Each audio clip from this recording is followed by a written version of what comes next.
Selamat pagi, selamat siang, selamat sore, dan selamat malam. Kapanpun dan dimanapun Anda berada. Assalamualaikum warahmatullahi wabarakatuh. Kita akan mulai masuki pada pertemuan yang kelima tentang aspek pasar dan pemasaran. Aspek pasar dan pemasaran merupakan salah satu aspek yang menjadi awalan dalam melakukan studi kelayakan. Kenapa? Karena aspek ini merupakan leader dari seluruh aspek. Ketika produk yang mau ditawarkan marketable atau tidak marketable akan menjadi ujung dari keputusan dilanjutkannya atau tidak, atau dihentikannya dari studi kelayakan. Nah, apa yang perlu dipertimbangkan dari aspek pasar dan pemasaran? Yang pertama adalah kita akan melakukan analisis terhadap proyeksi permintaan dan penawaran. Dari analisis ini akan diperoleh mengenai gap atau peluang. Apabila permintaan lebih besar dibandingkan dengan penawaran, maka di situ indikasi adanya peluang yang bisa dimasuki oleh produk kita. Kemudian kita lakukan proyeksi penjualan.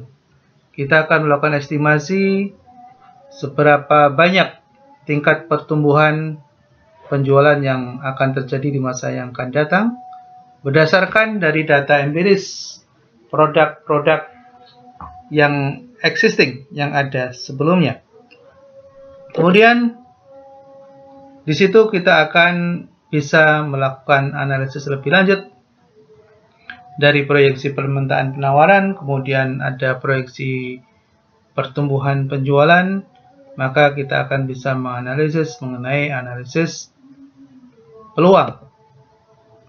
Nah, setelah kita tahu berapa tingkat pertumbuhan penjualan dan peluang yang ada, baru kita bicara tentang strategi untuk memasukinya, untuk mencapai dari proyeksi penjualan tadi dengan menggunakan marketing mix. Yang pertama, kita bisa lakukan rencana strategi promosinya seperti apa, kemudian produk desainnya seperti apa, kemudian menentukan pricingnya bagaimana, dan tentunya kita akan bicara mengenai jangkauan yang luas dari penjualan. Disitulah yang akan berperan dalam strategi distribution channel. Nah, saudara sekalian, kita nanti juga akan melakukan segmenting terhadap sasaran pasar kita. Jangan sampai kita membuang banyak energi dan sumber daya untuk suatu sasaran yang tidak jelas, sehingga dibutuhkan dan diperlukan adanya segmenting atau segmentasi pasar, di mana segmentasi pasar ini kita bisa melakukan beberapa klasifikasi, kriteria, dan fokus sasaran sesuai dengan kita punya strategi. Kemudian kegiatan yang lain adalah melakukan SWOT, analisis strength, weakness, opportunity, and threat. Di situ kita akan bisa semakin tajam dalam melakukan rencana marketing kita, karena diperoleh informasi mengenai posisi kita, existing condition kita, dari kekuatan yang ada, kelemahan, opportunity atau peluang, dan ancaman yang kita akan hadapi. Baik, ada 5 pertanyaan yang menentukan layak atau tidaknya dari aspek pemasaran ini. Yang pertama, apakah produk yang akan ditawarkan marketable atau tidak? Kemudian yang kedua, apakah permintaan terhadap produk ada tren yang meningkat sesuai dengan estimasi projection kita? Kemudian selanjutnya, apakah posisi produk di tengah-tengah persaingan memiliki kekuatan sehingga bisa kompetitif?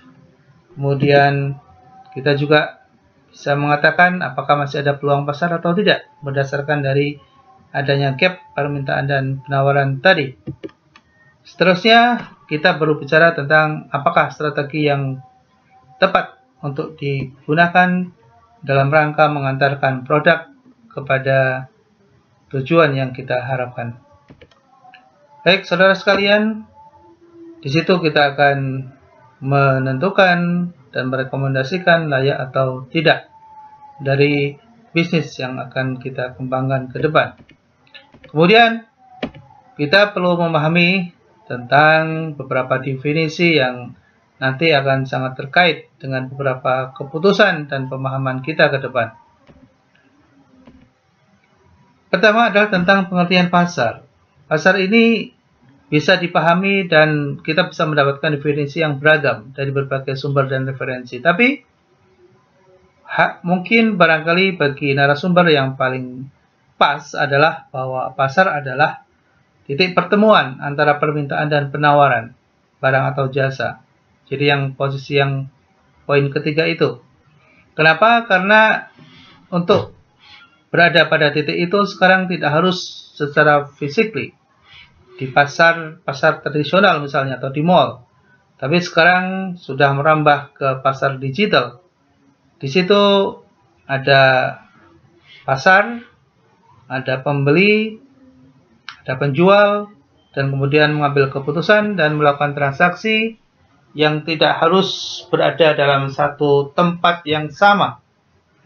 Berada di berbagai belahan dunia, tapi bisa melakukan transaksi, dan disitulah yang kita akan sebut sebagai pasar. Nah, saudara sekalian, ada istilah pemasaran. Pemasaran juga banyak yang mengartikan dan mendefinisikan, tapi menurut narasumber yang paling pas dalam konteks kita adalah yang ketiga. Pemasaran adalah semua aktivitas di dunia usaha yang berhubungan dengan barang dan jasa saat diproduksi sampai saat dikonsumsi. Ya, aktivitas keseluruhan kegiatan itu sebetulnya adalah dalam rangka untuk melakukan pemasaran. Tapi di situ ada beberapa catatan di nomor 1 bahwa pemasaran adalah mengantarkan barang dan jasa yang tepat pada waktu yang tepat, kepada orang yang tepat, dengan harga yang tepat, serta dengan komunikasi dan promosi yang tepat. Semuanya adalah ketepatan, dan ketepatan itu membutuhkan pengetahuan, membutuhkan proses pengambilan keputusan yang benar. Nah, saudara sekalian, disitulah urgensi kita memahami tentang aspek pemasaran ini. Nah, bagaimana melakukan analisis permintaan dan penawaran? Di situ ada 2 poin yang sangat penting, memahami tentang permintaan dan memahami tentang penawaran. Saya kira secara definitif kita tidak perlu mendefinisikan secara lebih dalam, kita langsung ambil contoh saja. Contoh misalnya permintaan terhadap aspal. Kita tahu semua aspal yang sering kita lewati di jalan, itu tentunya setiap tahun kebutuhannya terus meningkat karena adanya pelebaran jalan, perbaikan jalan, penambahan jalan baru, dan seterusnya. Nah, di situ ada kebutuhan aspal. Nah, ini contoh aja nih, tahun lama ya, tapi masih relevan untuk contoh. Di situ kalau kita lihat, dari tahun ke tahun selalu meningkat.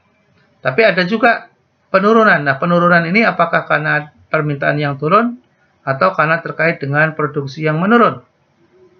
Tapi secara rata-rata, average, kita bisa melihat bahwa sebetulnya bisa kita analisis nanti menggunakan trend analysis. Kemudian sisi lain, ada penawaran. Ini ada sedikit kesalahan ketik ya, ini contoh penawaran, bukan permintaan. Nah, penawaran berarti dari sisi produsen. Ya, kalau permintaan itu dari sisi konsumen, kalau penawaran itu dari sisi produsen. Siapa produsennya? Pastinya Pertamina sebagai salah satu produsen terbesar. Walaupun ada beberapa produsen lain, tapi tidak sebesar yang dihasilkan oleh Pertamina dan anak perusahaannya. Nah, di situ kelihatan supply-nya, ya, supply-nya dari tahun